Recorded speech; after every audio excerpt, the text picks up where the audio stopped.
ബി.ജെ.പിയുടെ സംസ്ഥാന അധ്യക്ഷ പദവിയിലേക്കുള്ള തർക്കങ്ങൾ തുടരുകയാണ്. കെ സുരേന്ദ്രൻ തന്നെ കൊണ്ടുവരാനുള്ള ഒരു നീക്കമാണ് പ്രബല ഗ്രൂപ്പുകൾ നടത്തുന്നതെങ്കിൽ അതൊരു കാരണവശാലും അനുവദിക്കില്ല എന്ന നിലപാടാണ് പാർട്ടിയിലെ മറ്റൊരു വിഭാഗം ഇപ്പോൾ സ്വീകരിച്ചിരിക്കുന്നത്. ബി.ജെ.പിയിൽ 5 വർഷം പൂർത്തിയാക്കിയ സംസ്ഥാന, ജില്ലാ, മണ്ഡലം പ്രസിഡന്റുമാർക്ക് സംഘടനാ തെരഞ്ഞെടുപ്പിൽ വീണ്ടും മത്സരിക്കാമെന്ന ദേശീയ നേതൃത്വത്തിന്റെ നിലപാടാണ് കെ സുരേന്ദ്രൻ ഇപ്പോൾ പ്രധാന ആയുധമാക്കിയിരിക്കുന്നത്. എന്നാൽ ഇത്തരമൊരു തീരുമാനം ദേശീയ തലത്തിൽ നടപ്പിലാക്കിയോ എന്ന ചോദ്യമാണ് സുരേന്ദ്രന് എതിരെ നിൽക്കുന്ന ചേരികൾ ഉയർത്തിക്കൊണ്ടിരിക്കുന്നത്. സുരേന്ദ്രന്റെ പകരക്കാരനെ കൊണ്ടുവരാൻ ചരട് വലിച്ച വിമത വിഭാഗത്തിന് ഈ ഒരു കേന്ദ്ര തീരുമാനം തിരിച്ചടിയാണ് എന്നുകൂടി പറയേണ്ടി വരും. നേരത്തെ സംസ്ഥാന അധ്യക്ഷ സ്ഥാനത്തേക്ക് MD രമേശിന്റെ പേര് സജീവ ചർച്ചയിൽ ഉണ്ടാക്കിയിട്ടുണ്ടായിരുന്നു. അതുമാത്രമല്ല, MD രമേശിനെ വിമത വിഭാഗം കൂടി അനുകൂലിച്ചതോടെ പുതിയ സംസ്ഥാന പ്രസിഡന്റായി അദ്ദേഹം വരും എന്നുള്ള സൂചനകൾ ഉണ്ടായിരുന്നെങ്കിൽ പോലും ഇത് മറികടക്കാനാണ് ഈ 5 വർഷം പൂർത്തീകരിച്ച ആളെന്ന തന്ത്രവുമായി സുരേന്ദ്രൻ ഇപ്പോൾ രംഗത്തെത്തിയിരിക്കുന്നത്. തന്നെ അധ്യക്ഷ സ്ഥാനത്ത് നിന്ന് മാറ്റുന്നവരെ തുടരുമെന്നാണ് കെ സുരേന്ദ്രൻ നേരത്തെ തന്നെ വ്യക്തമാക്കിയിരുന്നത്.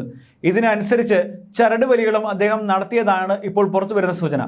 കഴിഞ്ഞ ദിവസം ചേർന്ന പാർട്ടിയുടെ ഓൺലൈൻ യോഗത്തിൽ BJP കേന്ദ്ര നിരീക്ഷക വാനതി ശ്രീനിവാസാണ് കേന്ദ്ര നേതൃത്വത്തിന്റെ നിലപാട് വിശദീകരിച്ചത്.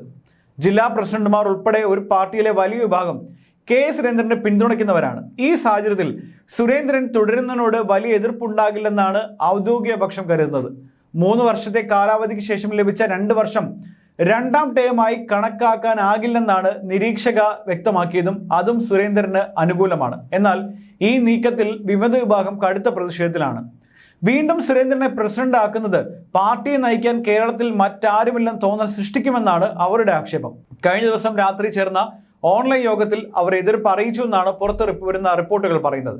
ചില നേതാക്കൾ യോഗത്തിൽ നിന്ന് ഇറങ്ങിപ്പോയതായും പറയുന്നു. കൃഷ്ണദാസും AN Radhakrishnan, MD Ramesh, G Kashinathan തുടങ്ങിയ നേതാക്കളാണ് യോഗം ബഹിഷ്കരിച്ചത് എന്നിപ്പോൾ പുറത്തു വന്നിരിക്കുന്ന റിപ്പോർട്ടുകളിൽ പറയുന്നത്.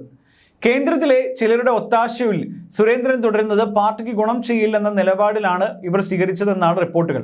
കെ സുരേന്ദ്രൻ തുടരുന്നതിൽ പാർട്ടിയിൽ ഒരു വിഭാഗത്തിന് എതിർപ്പുണ്ട്. MD രമേശിനെ മുന്നിൽ നിർത്തിയാണ് PK കൃഷ്ണദാസ് ആ വിഭാഗം നീക്കങ്ങൾ നടത്തിക്കൊണ്ടിരിക്കുന്നത്. ആ നീക്കത്തിനാണ് ഇപ്പോൾ തിരിച്ചടിയായിരിക്കുന്നത്. പാലക്കാട് ഉപതെരഞ്ഞെടുപ്പിൽ അടക്കം വോട്ട് കുറയുകയും പ്രധാനപ്പെട്ട നേതാക്കളടക്കം പാർട്ടി വിടുകയും ചെയ്യുന്ന ഘട്ടത്തിലാണ് സുരേന്ദ്രന് ഇളവ് ആവശ്യമില്ലെന്നാണ് ഇവരുടെ നിലപാട്.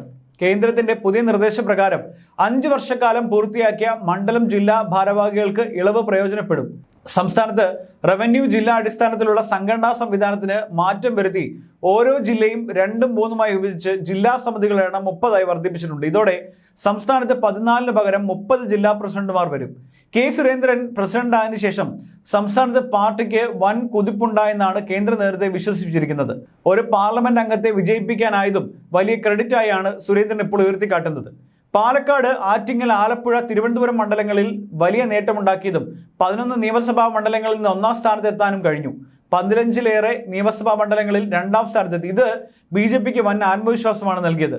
പാർട്ടിക്കുള്ളിൽ ഗ്രൂപ്പ് വഴക്കുകൾ ഒഴിവാക്കാനും RSSുമായി യോജിച്ച് പാർട്ടിയെ മുന്നോട്ട് കൊണ്ടുപോകാനും സുരേന്ദ്രന് കഴിഞ്ഞു എന്നുള്ളതാണ് ഇപ്പോൾ കേന്ദ്ര നേതൃത്വത്തെ അറിയിച്ചിരിക്കുന്നത്. ഇതൊക്കെ തന്നെയാണ് കേന്ദ്രം വീണ്ടും സുരേന്ദ്രന് ഒരവസരം കൂടി കൊടുക്കാനുള്ള തീരുമാനത്തിലേക്ക് എത്തിയത് എന്ന് കരുതേണ്ടി വരും. ഏതായാലും MD രമേശ് അടക്കമുള്ള പ്രതിപക്ഷത്തെ, BJPയിൽ തന്നെ പ്രതിപക്ഷമായി ഇരിക്കുന്ന ആളുകൾ ഇതിനെ എങ്ങനെ കാണും എന്നുള്ള കാര്യമാണ് നമ്മൾ ഇനി കാത്തിരുന്ന് കാണേണ്ടത്. ഒപ്പം തന്നെ സംസ്ഥാന അധ്യക്ഷ പദവിയുമായി ബന്ധപ്പെട്ട തർക്കങ്ങൾ ഇനിയും BJPയിൽ തുടരും എന്ന് വേണം കരുതാൻ.